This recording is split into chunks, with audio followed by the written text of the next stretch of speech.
Ignite your curiosity with Austin Next. We're watching Austin transform from a thriving ecosystem into a global superstar. With our host, Jason Scharf, we aspire to better comprehend the true nature of innovation. Together, we will uncover what makes a successful ecosystem and navigate the technologies shaping our future. Now let's dive into what's next.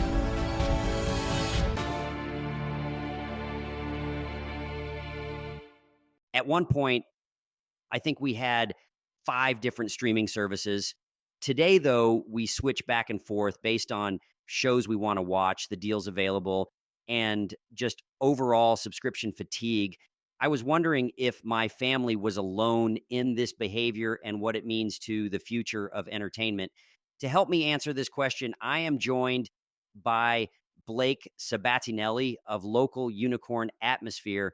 We discuss who's up and who's down in the streaming wars and how Austin is quietly transforming into a serious media and media technology hub. Blake is the chief executive officer, formerly chief operating officer at Atmosphere, the world's leading streaming TV service for businesses. Prior to Atmosphere, Blake was CEO of the digital and cable news outlet Newsy, where he pivoted the company from a white label content producer into an award-winning newsroom responsible for 2 channels, rapidly expanding viewership and growing revenue from $3 million to over $50 million in 5 years. Previously, Blake led video strategy and business development at the EW Scripps Company and served as the director of new media at ABC7 in Arlington, Virginia. I hope you enjoy my conversation with Blake. Blake, welcome to Austin Next. Thanks for having me, Jason. So I'm excited to get into streaming, entertainment, and Austin as a media hub. So am I. It's a wild and crazy place here in Austin. As a Texan that left the state and remembers Austin as having no high rises, it's what a difference it's made over the past couple decades. There was a viral tweet that went around, I don't know, only like 2 weeks ago that was like, I think it was like 2014, versus 2024 downtown shots. And it was crazy. It was like you had the Frost Bank building and like maybe one other thing. And now you're like, oh, wow, there's all sorts of, the Sale, 6 in Guadalupe.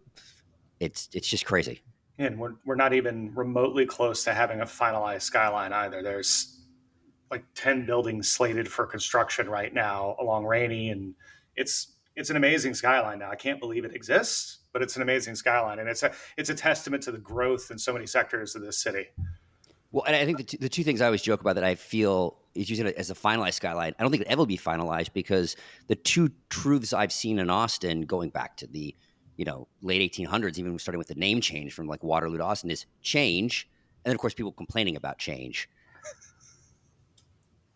Complaining about change and complaining about the fact that we never invested in any infrastructure in this city. And now it's showing, unfortunately.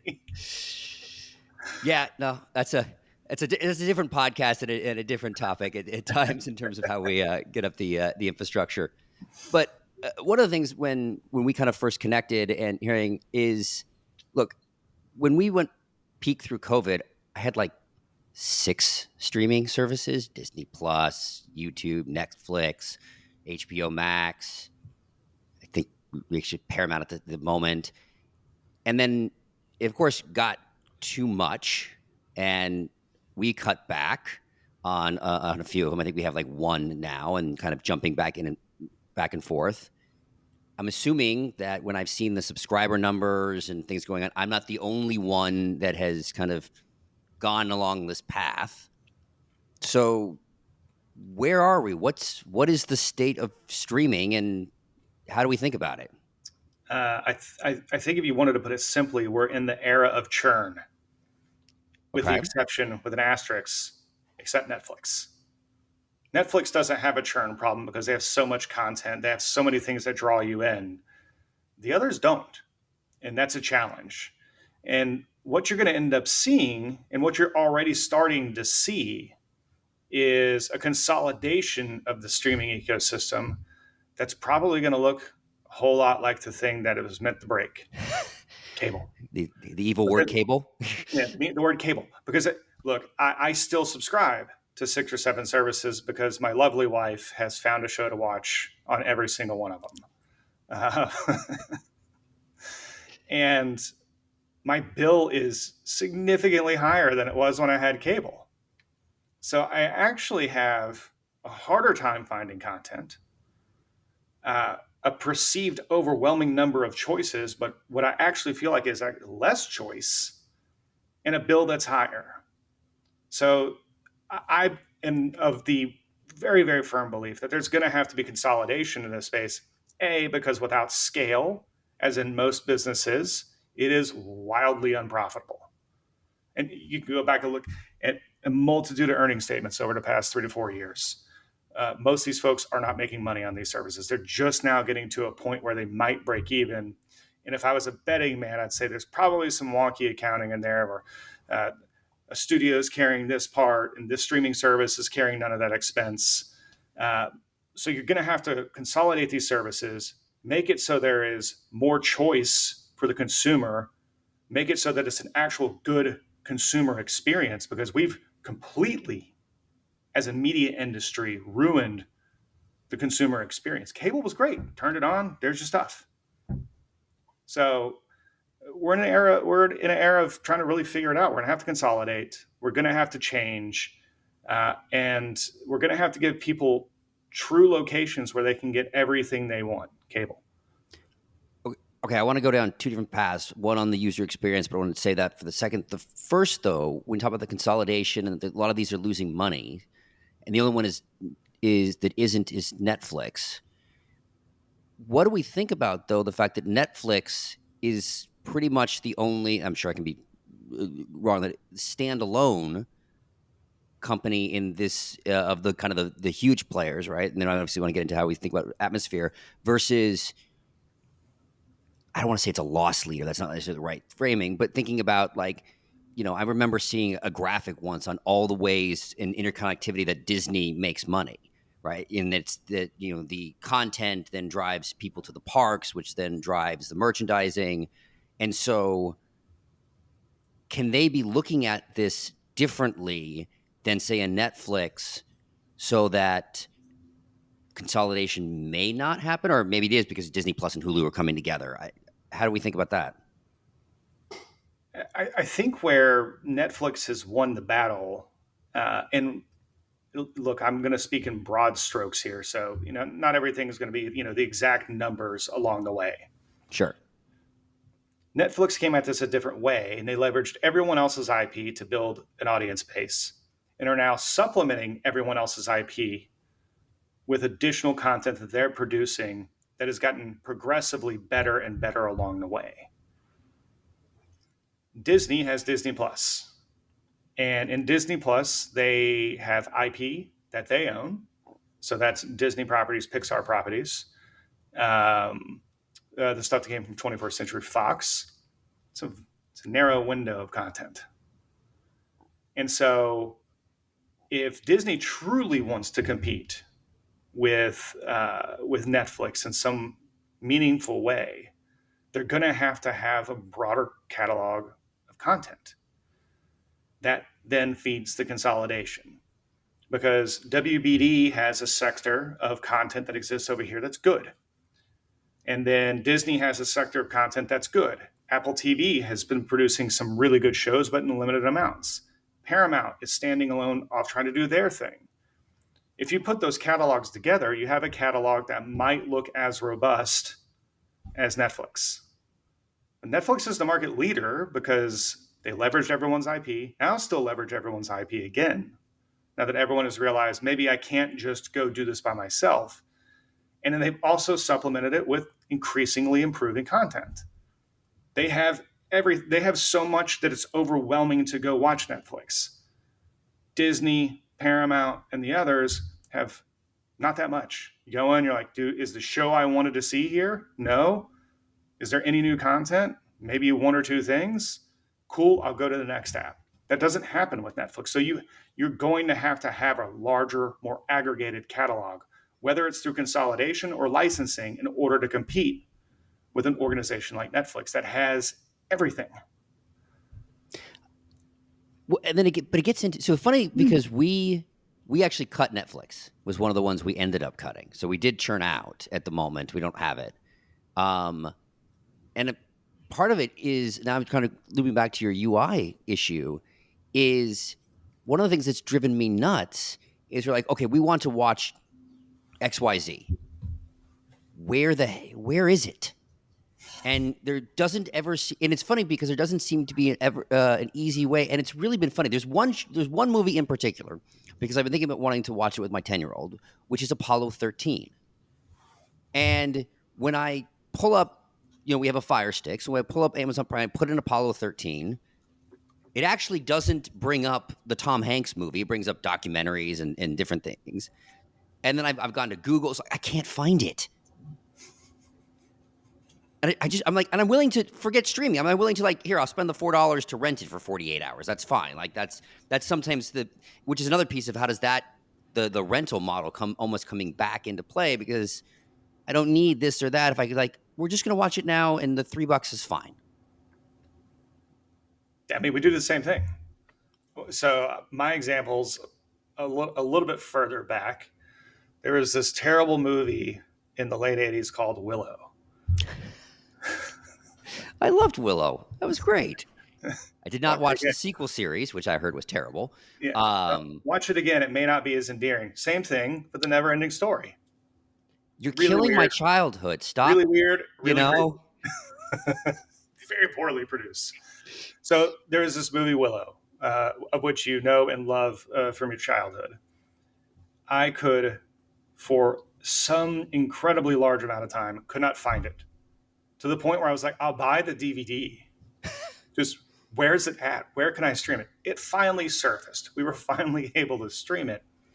But Apollo 13, Willow, and thousands of other movies are in this streaming purgatory because they either exist in a catalog that's not currently licensed to a major provider, or it's so buried within these massive apps that they just can't even be surfaced. And it's a terrible user experience. It is a terrible user experience. At no point in time during the great fragmentation of media has anyone ever stopped and said, I wonder what's best for the customer, the viewer on the other side. Not a single time. They've said, how can we own the customer? How can we generate the most revenue? How can we sell advertising more effectively? They have never said, gee, I wonder if we can make it so the customer can actually use the product. Netflix has done a good job in a way in starting to be personalized and surface more recommendations that make more sense. But everything else is just so difficult to use because it's so fragmented. And that it doesn't have to be the case.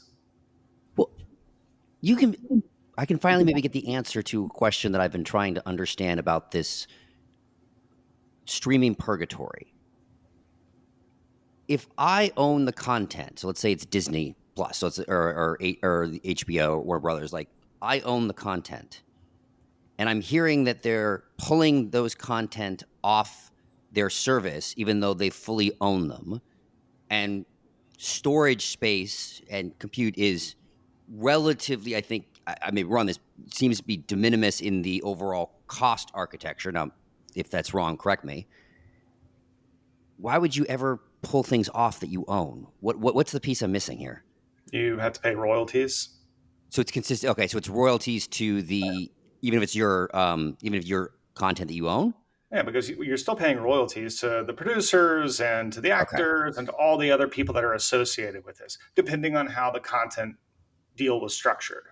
But I mean, if I remember correctly, and I may not be saying this exactly correctly, Warner Brothers Discovery pulled a huge chunk of the Sesame Street catalog for that exact same reason. It was cheaper for them to not have it on the service, and as they were going through cost-cutting exercises, than it was for them to keep it on the service and have to pay royalties and storage and all that stuff. Got it. Okay, so there is thank you. That was the piece I was always missing. Going it's there, you own it, but there's ongoing costs of just displaying it, for lack of a better term. in any business, you're going to push your product first. You're seeing that with private labeling and CPG. You're seeing that on Amazon right now, where they find a sector and they do their own private label. It's cheaper to keep 100% of the margin, right? Of Than course. it is to give 50% of it away. Simple economics. And I think that's a lot of what ends up happening is like, well, we have access to this thing and it might get some viewership, it might not, but when it does get viewership, we're gonna have to pay out royalties on it. Maybe it's just too big of a pain in the ass for them to have to go through 73,000 different line items. I don't know, but my gut tells me it's cheaper for them to not have it. Got it. So we're looking at all the kind of different consumer-oriented, streaming services that I consume. I want to circle now to Atmosphere itself, and what are you guys doing? What's different? How's the model change? What's the stack? So I'll back up a little bit because I think the origin of this business matters. So we were founded by two brothers who are well known here in Austin, the Resig brothers. They also are the founders of the Chive, the popular humor publication that has done incredible things over the past decade and a half. They, like pretty much every other entrepreneur, were trying to find new ways and new opportunities to reach audiences. Went to a bar, sat down, and they looked up and they saw three very interesting things. They saw Judge Judy on mute, they saw ESPN on mute, they saw CNN on mute, and thought immediately, this is a really shitty user experience. Because I'm trying to sit here and have a beer and brainstorm with my brother, like, why the hell is this on? And so it created an idea, a kernel of an idea that, hey, can we go and create something that's a better suited product for this environment? And that's what they did, and that's what we do today. We come at the streaming ecosystem in a totally different way than everyone else we were just talking about, because everyone there is focused about sitting on your couch in a living room or on a plane with a tablet or your phone. They're worried about that personal consumption, which in most instances is incredible, and it requires audio. Mm-hmm. So we say, let's go the opposite direction. Let's create content that's meant for your eyes, because in the 65,000 locations that we're in today, there's usually music playing. It's loud in that location. Let's create something that's visually appealing. Let's create something that can be broadly enjoyed and get people to put these things down, the phones, because that's just as an aside, I can't tell you how many times I've walked into a bar or a restaurant. You walk past the table of two people, both looking at their phone instead of actually, enjoying the company of each other. Or you walk up to a bar where it used to be you would talk to the seatmate you had next to you, and you get to know someone new. It's a public house, right? That's the whole gist of this. It's supposed to be a place where everyone goes and convenes, and you hear and you talk and you experience. But instead, they're doing this. It's terrible.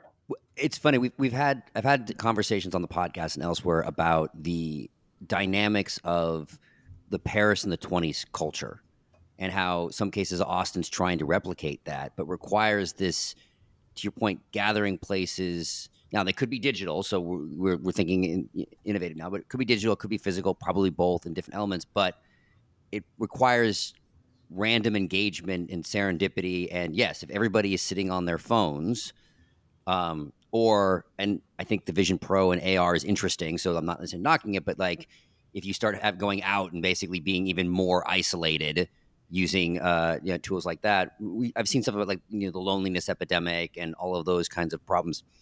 So yeah, it's any ways that we can drive further like personal engagement, I think, is interesting. It's critical to this of our society.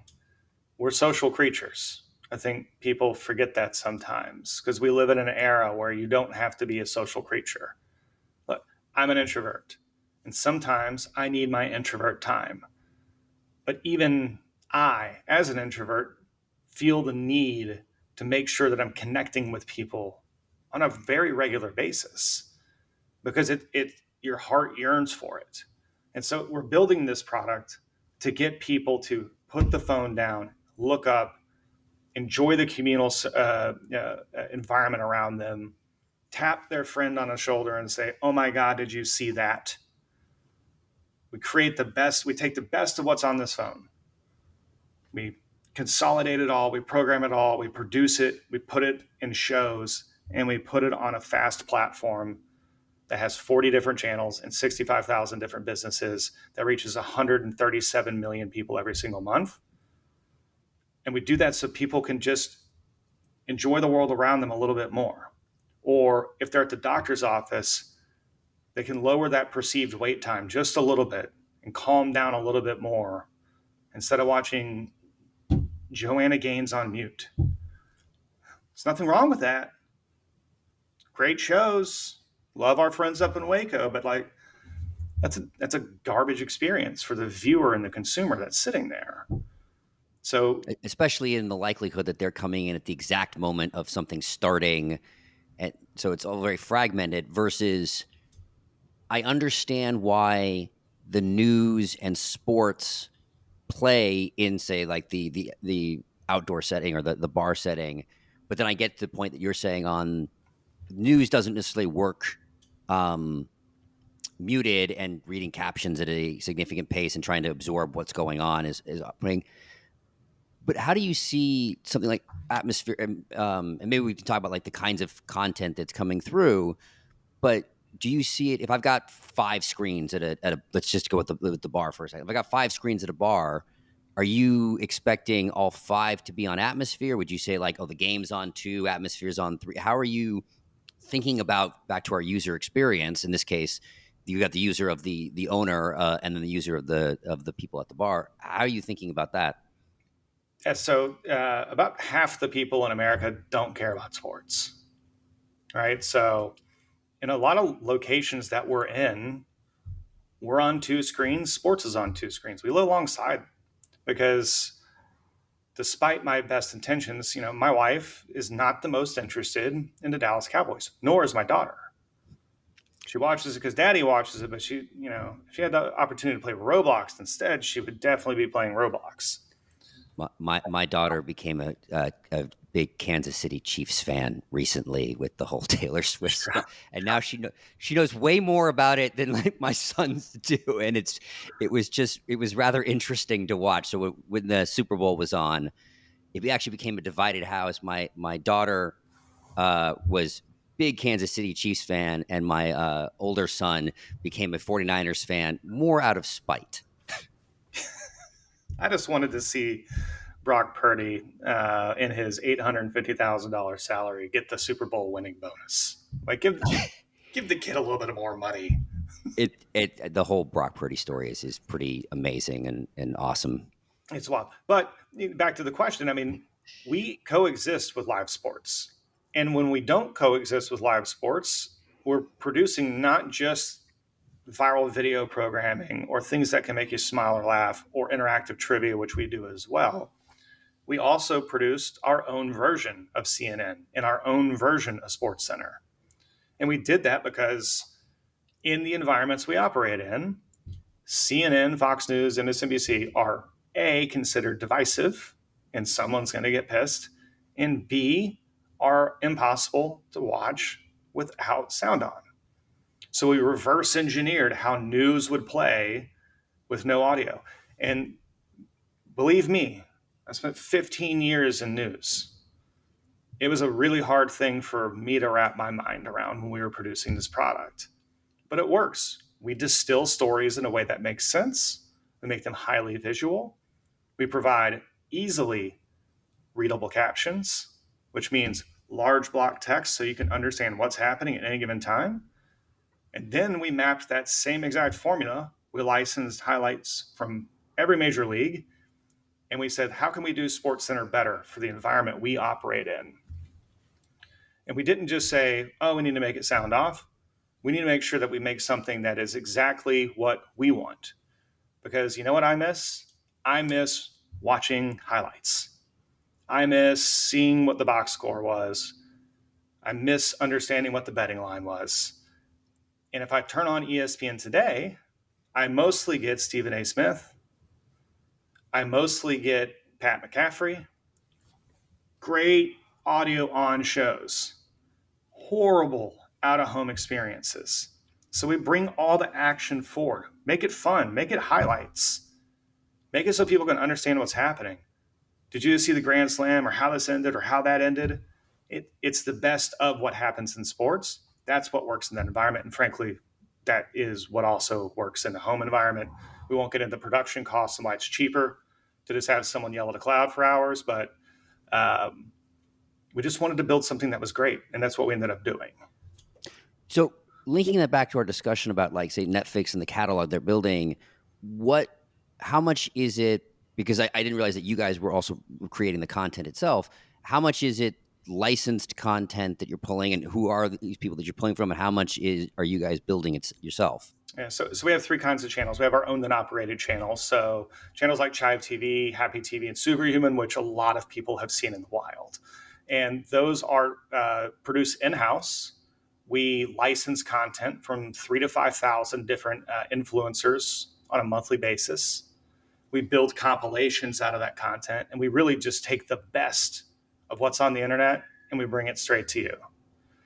The second kind of content that we create is the live channels, which I just alluded to. Best of news, entertainment, sports. They're there for you to enjoy.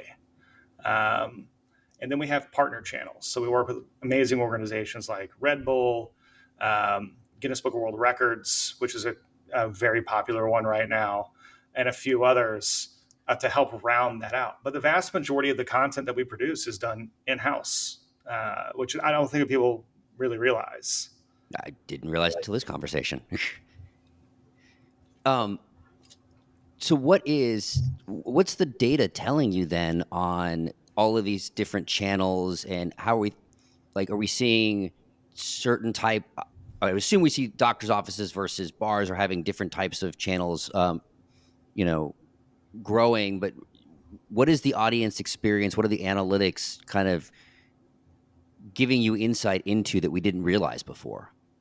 So the best thing about our platform is we own every element. So full stack product. So everything from our custom hardware to the software that operates on that, ad stack, content, everything else is owned and operated by us, which means we have an incredibly granular amount of data to show us what's happening at what given time and what venue and how. So are people changing the channel? Are they leaving it on? Did they turn the TV off at a certain point in time? So we leverage that data with our BI team to better understand what's working and what kind of venues and why. And we spend a lot of time talking to viewers as well. Why are you watching? Why did this make you laugh? Is this the experience that you want? Is this better than that? So that we can better understand, not just from an emotional perspective, we also have that data-driven part too. And what it's telling us is that people like watching television outside the home. That's the thing that's so interesting about the entire business that we've created. For decades, they just played what was on because that's what worked. Mm-hmm. And instead, we went a different direction, created something bespoke for the environment that works better for the environment. And we're seeing explosive growth quarter over quarter over quarter of more businesses and more people wanting to watch the product. I mean, if you look at total audience sizes, and this is the thing that I always get excited about. Again, coming from a TV background, you were always fighting for share. You're always fighting against channels and platforms and other. In this instance, we've created demand for a product. We push that product out in locations, and as a result, we're the second largest ad-supported video platform in this country, behind one that I bet you can guess: YouTube. We've built a massive audience by creating things that people already consume, that they already love, and we put it in places that no one thought about before. So how do you, bringing up YouTube, and I think of the element of discovery. So in the home environment, and I'm watching Netflix, Disney Plus, etc., a lot of times I'm either going to look for a specific thing, or they've got the "you might also like." how do you think about the discovery element in the environment that Atmosphere plays in? So that's where things get a little bit different with us, because it's not the viewer that's changing the channel, it's the business operator that's changing the channel. Right. And so we look at each venue set and class and provide them with content options out the gate when they're unboxing a device and plugging it in that we think will work best in that environment, that we believe, based on what we know, will perform well for them and will get people to stay longer, buy another drink, etc. And that's worked really well so far. But we also see business operators change channels along the way, and we ask questions about that too. But we have to think about that. We have three constituencies of this business. We have the viewer that's watching clearly. We have the advertisers that are buying ads on the platform. And then we have the business operator who decided they made the choice to put us in. And they're making the choice of how Atmosphere can improve the atmosphere in their business. And so we see a lot of data coming in from how the business owners use the platform, what they choose and how they choose it. But there is no element of choice for the viewer on the other side.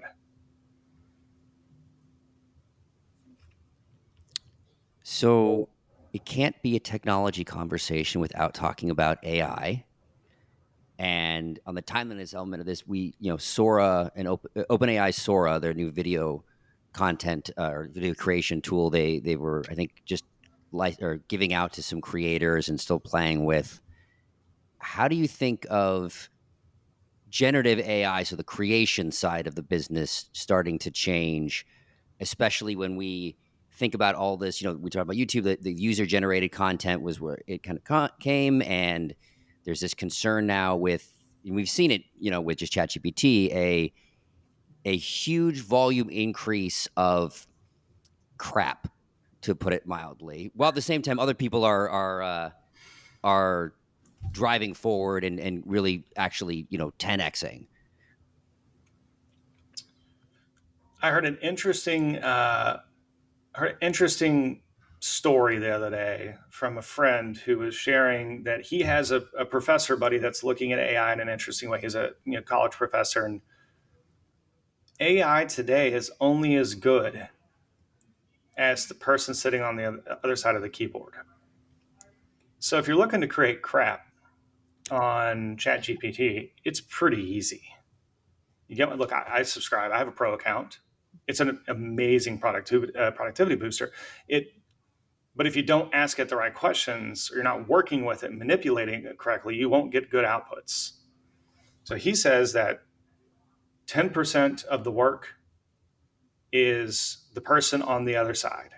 That student had to fundamentally understand how to make this work. They also, if you're writing a prompt for ChatGPT or a prompt for any kind of generative tool, it has to be very specific and worded in a certain way. And there's technical terms that come along with it, which means you have to research exactly what you're looking for, which means you have to put together an outline in most instances.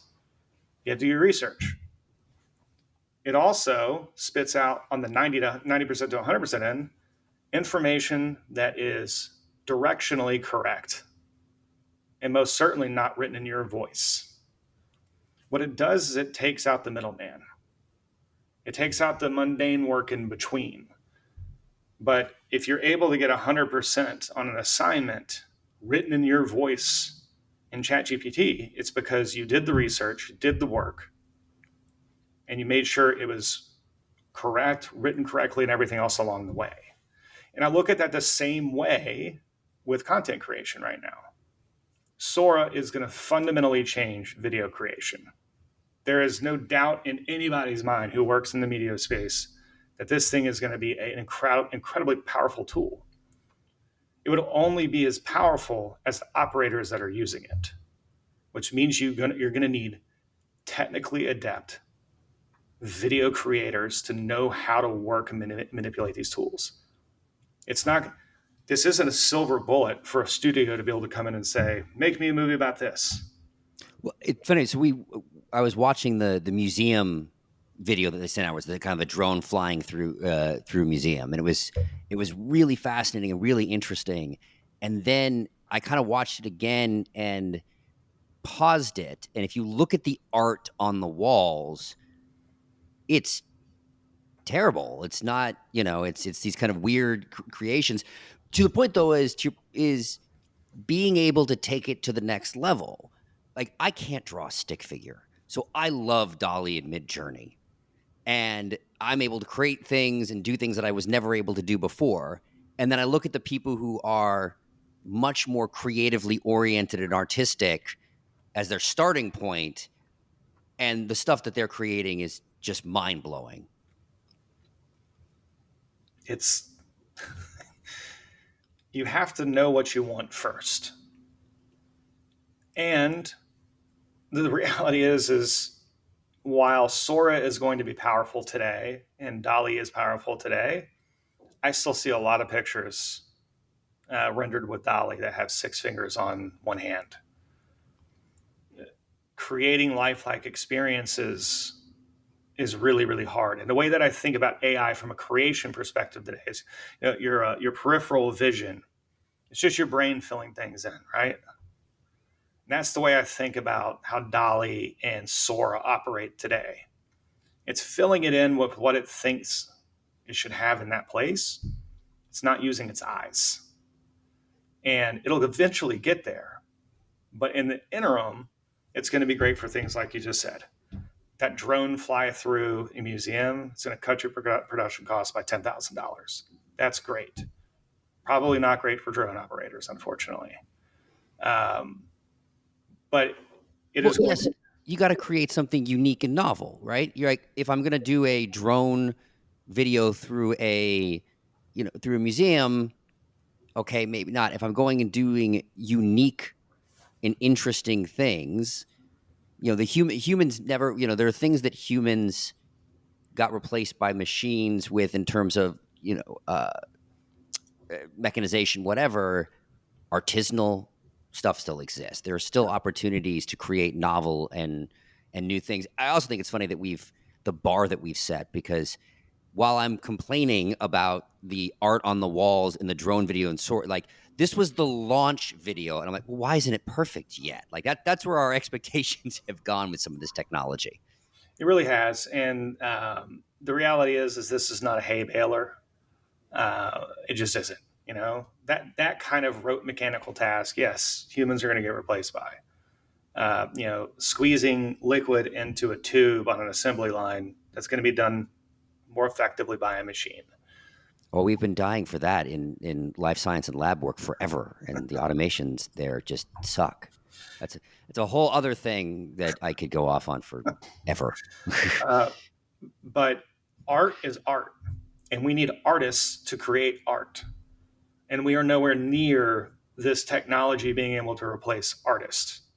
It will help artists be better artists. Yeah, think of it as a new paintbrush. It's exactly right. It will help video creators take their work, which may be at 75% where it needs to be, to 90, which will make them better. It'll make them more money. It'll give them more opportunities. It's the opportunity for them to leverage a real tool for good in order to make their work better. Yeah, there was a YouTube series called "Huge If True," and this one was maybe a year or so ago, kind of when Dolly was really hitting the hitting the mainstream, and the host brought in an artist, a digital artist, and they were using Dolly, and they basically had the same idea that they needed to do, and they both did it in Photoshop. They both used Dolly to create it, and then they didn't tell who did what, and they had like people vote on what was the best, and it came out the way that you would think it would. The host, her stuff that was done on Dolly was considered better than her stuff that done on Photoshop, and the number one voted piece was the artist using Dolly. Yeah, I'm shocked. So it's awesome, though. So it makes sense. It makes, if you've got this kind of, it's the same thing. Like I have much more of a writing background, so I am much better with ChatGPT versus, get frustrated. And it's funny, again, that expectation level of when I use Midjourney or DALL-E of like, why haven't you made exactly the thing I wanted? Because the language of the visual medium is not the thing that I think in as readily as somebody who grew up and has that type of predilection. Yeah. If you're asking it to, hey, make me a photo of an astronaut standing in a field, and it gives you a picture of an astronaut standing in a field, but it's not what you want. You actually wanted an astronaut standing in a field that was hills with flowers in the foreground, trees in the background. You can see a mountain range slightly off in the left-hand side of it. The moon's just peeking to the top right corner. You have to tell it what you want, and you have to describe it in extreme detail. Then it makes what you want. In a phrases and language that are likely what it was trained on, which are then being written by other, in this case, visual artists. Exactly. So it's for businesses like mine, I think it's going to allow my producers to do a couple different things. We have an incredible library of content. So, and we have machine learning algorithms running across that consistently that are looking for and tagging elements within those videos. Can you create me a compilation of people doing ollies on a skateboard? So I want to make 3 minutes of that, and I can go find it for you through a mixture of simple applied artificial intelligence and machine learning. That saves 50% of time. Now they can spend that extra 50% of time making edits better, the cuts cleaner, better graphics, better transitions. It makes a better product fundamentally, instead of, you worked in writing, I worked in TV production. There's so many things that have to be done in a day at all times. Let's take the mundane out and let's replace it with creative. And that will make the better product. I've seen, just going into like this podcast itself, we're recording right now on a tool called Riverside. And, I used to have an outsourced team that helped with clips and show notes and all of those things. And this tool has increased their AI to do automatic clips, automatic show notes. And it's one of those things. It's never like click and then I'm published and I'm good to go. But it's been able to upscale my speed because I click and I'm like, oh, that's a great starting point. Let me think about this. Or that's a great clip. Let me go 5 seconds this way or 10 seconds that way or expand the conversation. And so me as an individual becomes a lot more efficient. But then at the same time, I see other, the Joe Rogan or like the high end, podcasts like, oh yeah. And then this is when you have actual, significant creatives and money doing that. I'm not necessarily sure that me having a couple AI tools is ever going to catch, right? If I want to go to that level, it's like, yeah, there's production value that goes into these things.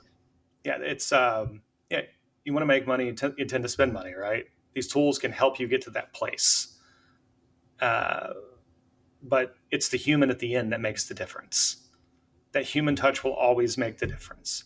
At the point in which the human touch doesn't make a difference, there's, we're talking Skynet stuff, and then maybe we have a bigger problem. Right. As I've made the joke, I think on the podcast and many times, like my 10-year-old's first inclination on any new AI tool is let me go to the edge case, let me break it. So I'm actually less concerned about Skynet because I think I happen to be raising John Connor. Yeah, it's better than my son. My son's almost 16 and he usually just inputs the dumbest prompts ever and laughs. So, it takes all kinds. I think we'll be okay. I think that the next generation that's used to this stuff. And then I have a 4-year-old who's like not impressed by any of this because it's all normalized. Like, of course you can make any picture you want. Like, a year ago, this wasn't possible. You don't get it. Yeah, I frequently remind my kids that growing up in the 80s and early 90s, you guys have no idea. Like, if you were bored, you just threw a ball at the wall. There was nothing else to do. There was nothing on during the day. There was nothing to watch. There was internet. It was painfully slow and you couldn't do anything on it. Right. You had a Nintendo, maybe. Like, there was really nothing else, guys. And within, I'm not that old, within my lifetime, I've gone from that to having a supercomputer in my pocket to now having a computer being able to generate pretty realistic video on the fly with a prompt. And I, they're going to be fine because yeah, this is their normalized area. They're going to figure this out, and then I'll be dead eventually, and whatever happens after that's fine. no, the moment it really hit me on the like, you kids today don't know is we're playing the new like Spider-Man game for PS5. And like we're swinging around, it's lightning going, it's all I'm like, this is not fair. What you don't understand the video games and the pixelation that I played as a kid. And I still love those Final Fantasy games and the links and those early things. But I'm like, this is the dream. This is what we all imagined we would want to. We kind of had to. Your point, the peripheral vision, create in our mind of this is what it kind of looks like versus watching him play that, going, this is the coolest thing ever. So I work a lot in New York, and I have had offices that I've worked out of in New York for 15 years. And my son loves that Spider-Man game because it's phenomenal. And with the second one that expanded even more, you look and you're like, oh, this is a scale replica of Manhattan. And I'm like, hey, check this out. And you fly over to the Salesforce building where my office is at. I'm like, hey, Daddy worked there. And then you go down to 21st and you go down an alleyway. I'm like, Daddy worked there. I'm like, this is pretty cool. You'll know how to walk around. You'll know how to navigate New York just by playing this game. Good job. Except for when they show up and go, where's Avengers Tower? It's in the game. It's not there, unfortunately. Not there. Pretty cool if it was. Yes, then we're really not worried about Skynet. Then we got them to back us up. One of the things that I think is we're seeing, I mean, talking about like AI coming in, it's the convergence of these different type technologies, and a lot of what obviously we talk about on the podcast is Austin and Austin's transformation. And one of the big things is that we have such a diversity of technology here that the fact I think we're well positioned for convergence of it. I mean, the upcoming episodes we've got, we're talking about streaming, we've talked about quantum, we're talking about bio. It's just a whole lot of different things. But focusing in on then the media and the media technology ecosystem, I've known about Atmosphere's rise, and I know the guys over at S3 pretty well, and I know they're one of your big investors. And then South by just happened, and clearly I found out I was like the only one who didn't know this, but there was a panel that was Bill Gurley interviewing Anthony Wood from Roku, and I found out they were here. I said everybody else seems to have known that. We've got big film studios kind of coming up. You wouldn't necessarily think of Austin as a media or media technology hub. That's not what the narrative is. And then I look around and say, like, well, but we definitely seem to have some of the pieces starting to be in place and starting to grow. So how do you think about the ecosystem from your industry? To your point, I don't ever really think of, or never did think of, Austin as a media town. You think of New York, LA, Chicago, Miami. Those are media towns. But with the expanding group of players who are operating now in media, Google is a big part of that. Roku's, their platform's rise has really changed the face of streaming. TikTok has an office here, media company, tech company, Meta, and others. Likely to be a not company soon, I think. See how that one shakes out. I don't know. I don't know either, but we'll see. If you look at that expansion of players, all of a sudden you realize that these technology companies are also media companies. And with big Death Star juggernauts like that playing in media, you have companies that sprout up around them to support those businesses. And then all of a sudden you have what starts turning into a media town. I think we're still a fair bit away from us being considered a hub of media. but we're well on our way of expanding the definition of what happens in this town. Because for years and years, we're a tech hub. What does a tech hub mean? Huge SaaS sales arms here in the city, ad sales arms based here for many tech companies. Some engineering facilities, headquarters are based here, but never the production of actual media. And that will continue to change as these companies continue to dive deeper and deeper and deeper into the television ecosystem, where they can continue to disrupt the television ecosystem and drive more advertising revenue for themselves. And all those supporting businesses, tide will lift all boats. So we're a little ways away, but I do think, I mean, hell, I moved back to Texas 3 years ago. In the 3 years' time, I would consider that this has continued to change more and more dramatically and faster than I expected. How are you looking at the talent pool and the types of skills that are here? So I'm assuming Atmosphere does not only have people in Austin. So what kind of talent do you have here? What kind are you have in some of those other hubs we're talking about? Like, how are you thinking about the stack? So the vast majority of our employees are here in Austin. Okay. All content production is based out of Austin. We have a good number of people who've come directly from the city. And we've also recruited a fair number of people from New York, Chicago, and LA to help us build that function up. Our engineering team is actually, we're a tech company. Let's be realistic here. We're an entertainment company that also produces a significant amount of tech. And so our tech and engineering team here is actually our biggest part of our operation. They're all based here in Austin. Which is what I would expect. Huge talent pool to draw from here. But UT and Texas State and many others here in the state are great media schools. And there's a lot of folks who stay in town because there's media production continuing to grow in cities like Dallas and Houston and here in Austin.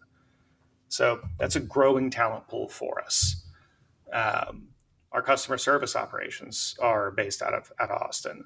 Our local ad sales operations based here out of Austin, and our growth engine, our platform sales team is based here out of Austin because we leverage a lot of that SaaS background to help grow and distribute our product more. Our footprint in the other cities we operate in, so Los Angeles, Chicago, New York, and London, all focused either on ad sales or on platform sales, and that's out in London specifically. So we look at Austin as not just our HQ, but we're surrounded by talent of many types. And Austin's become such a destination for people to move to that recruiting people who might have a special skill set that we don't necessarily have native here to town, it's pretty straightforward to get people down here. No taxes and pretty decent weather is a strong draw for the most part. So how competitive has it been now that we talk about that so many of these tech companies and direct media technology companies are starting to grow here? Is there an overflow in talent, or are you duking it out with these other companies? There's definitely still some duking it out happening. We're not at the point where we have that robust of an ecosystem here that can support an entire industry. Like I was saying before, like as those large tech behemoths get bigger, as more production companies move into and adjacent to Austin, you start building the services that come around that. I mean, if you look at Los Angeles, for instance, look, there's the actors, right? And there's the producers and directors. Same goes for Atlanta for this, but there's also huge industries of like craft services and all the other support elements that come around, like shooting a film. We're growing here in Austin from media and technology. The technology part is well taken care of. We have enough engineers here. And fighting against Facebook, Google, TikTok, and others, by the way, real pain in the ass. Very challenging. Yeah, as a startup. Yes, the all of that coming in, and you just mentioned those. I mean, but you've got 100 others, and then more unicorns being built, and when you think about, there are lots of different types of engineering, data science, analytics types of talent that basically, as a function, cut across all of them. Yeah. So then it's a question of like, well, I need someone who's great at analytics. So does everybody else. Yeah, I need a great DevOps engineer. Well, we've identified a person, and they're also interviewing with 6 other companies, and especially in like the peak of it all in 2021, it's a bidding war, which I'm not going to beat a tech behemoth at. I can win on culture, and that's what attracts a lot of people to the company. But I can't win on like, look, I'm not going to be able to give you, 3 times the salary that we're offering us. It's not the business that I'm in. But I feel confident about the ability for us more than ever to be able to attract and to retain great media talent here in the city, is that the number of them are growing by the day, and the opportunity to keep them more excited and more interested in this area is getting better and better by the day, because rising tide is lifting all boats. So we're rising. We're not a media hub, or I mean, as you would kind of yet. What would you think is what's the milestone? What's the event I'm looking forward in the future that we've crossed a threshold when I see that happen? Texas offering substantial tax subsidies to begin filming in our cities and within the state. That's what's worked for Canada, in Toronto and Vancouver. It's huge numbers of shows produced in Vancouver, which is so fascinating to me now, because you look at it and you're like, it kind of looks like New York, and you're like, I don't think they have those kind of trees in New York. It's just 5% off, But for someone like me with not the peripheral vision on the New York versus that, I'd be like, oh, it looks fine. It looks fine to everybody. Like, for the most part, it's very, very close. Look, incentivizing filmmakers, TV show makers, and the like to come and start producing more content in Texas, I think would be incredibly important. Look, we may already offer tax subsidies, and someone's going to write and be like, Blake's a moron. He doesn't know about this. But what I do know is the state of Georgia has taken a significant chunk of film production away from the state of California. Canada has taken a significant amount of film production away from California, because they're offering incentives to come film and be more aggressive in those markets. The more people we can get to come here, the more people that are excited about filming here, the more producers, editors, 3D graphics people, and every other part of the production ecosystem will show up and be here in the Austin area. What do you think, though, about the intersection of the kind of creatives and influencer class that's starting to really grow here? And some of it's been, I think, organic. Some of it's been, I'll say, inorganic, in the sense of like, when Joe Rogan moved to Austin, he's like, okay, I'm going to set up these comedy clubs, and then the comedy scene just kind of exploded because of his move here. And then you have a huge podcasting culture of people starting to move here, which also seems to be a bit more, I don't know if the word's intellectual, but just the types of, it's not like the entertainment oriented that you'll see in LA, right? It seems to be broader topics like stoicism, game theory, highly technical things. So where do you see the intersection of the creative and influencers that are continuing to grow and the media technology hub? We're as entertainers or influencers or anyone else only as good as the number of people we can bring along with us. And that includes, if you look at like the influencer class, that includes the ability to access strong, thoughtful engineering teams, marketing teams, and creatives, and others. I think those folks are coming to Austin for a couple of different reasons. I mentioned it before: nice weather, more business-friendly environment. So that's a big chunk. But Austin's just a creative town. And that's the root of what this city is. For a lot of folks, they moved here 5-6 years ago and are like, Austin's this city. Austin's a city with no real tall buildings, with music on every corner and a real relaxed vibe within my lifetime and yours. And that creative spirit still exists in this city. And the engineering culture that's been built up here alongside it makes it so you have an incredible creative arm. You have an incredible engineering arm. And it provides the tools for these businesses to thrive, just the same as it provides the tools for my business to thrive. And that'll only get stronger the more people that come here. It's the same thought process, in my opinion, as how do we get more creatives that are creating television down here? You get them here through tax incentives. You get more production services in place, and it builds a more thriving culture and ecosystem around that. Because the reality is, Austin should not be known as a tech town. Austin is a creative town. Austin's the place where people used to come to live out their most ridiculous lives. It was weird. It was genuinely weird. And now we're a tech hub. We need to get back to being a creative hub, a technical hub, and everything that comes along with it in order to thrive as a city. And it's encouraging to see these companies coming down. It's encouraging to see Joe Rogan come build a comedy empire in Austin, Texas, because it'll just beget the next one and the next one and the next one.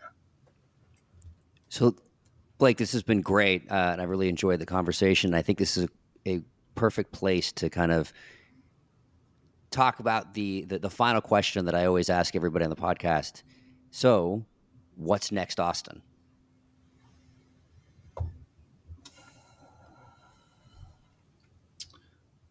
I'll start with my hopes and dreams.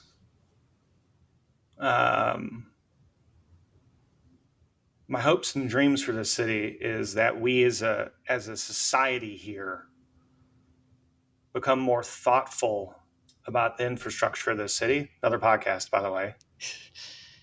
So that this city does attract all those creatives and all that talent and all that opportunity that being able to move around can create. It's not an investment in hopefully no one will ride this. It's an investment in the future of the economy of this business or this city. What I would like to see from the city and what I expect to see from the city, let's stop talking about infrastructure because that's my own pet peeve, is that we'll see continued and sustained hyper growth in the tech segment. And I believe fundamentally that within the next 10 years, Austin will become a hub for creative use of AI.